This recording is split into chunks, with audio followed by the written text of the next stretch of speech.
and welcome to our weekly look ahead at the markets. First up, of course, it's the Easter weekend, Easter holidays, and markets shut Friday, shut Monday across the world. So keep your eyes open on those trading hours, exactly when markets are closing, some closing a bit earlier than normal. Could make for some thinner liquidity in most markets, really. So we'll be keeping our eyes out on that one for potential volatility.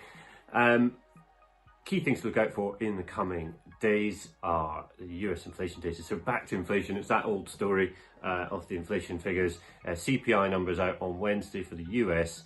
A month ago, the numbers for February showed a decline to 6%. That was encouraging, but the core underlying gauge rose by half a percentage point on a month-over-month basis, and that was the highest in 5 months. So core underlying pressures remain elevated, or actually trending higher, even as headline numbers come down, and that's because of the base effect from the energy price hikes that we saw around this time last year. So the energy effect is easing, although oil prices, as we saw last week, are still volatile, sensitive to decisions by OPEC, among others.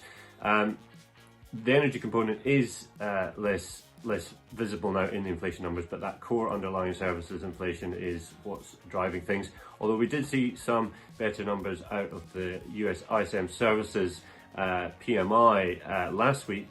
That showed the prices paid component down to its lowest in about 3 years. So maybe some signs of disinflation creeping in, but we'll get a better read on that on Wednesday with those US CPI numbers. We've also got US PPI, that producer price inflation, that's coming out the day after.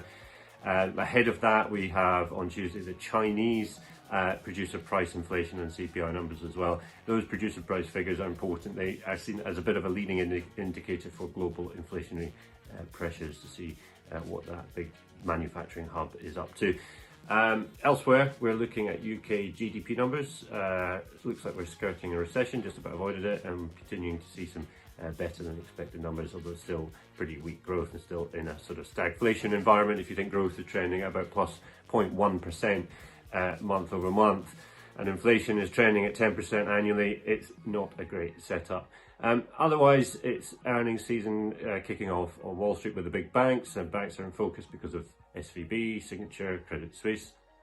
And we hear from First Republic on Wednesday. That's one of those regional banks that's come under a heap of pressure lately. And then it's the turn of the big boys on Friday. So we've got BlackRock, we've got Wells Fargo, JP Morgan, among others. And then rolling into the week after that, we'll have some more earnings updates, and we'll cover more of those here for you.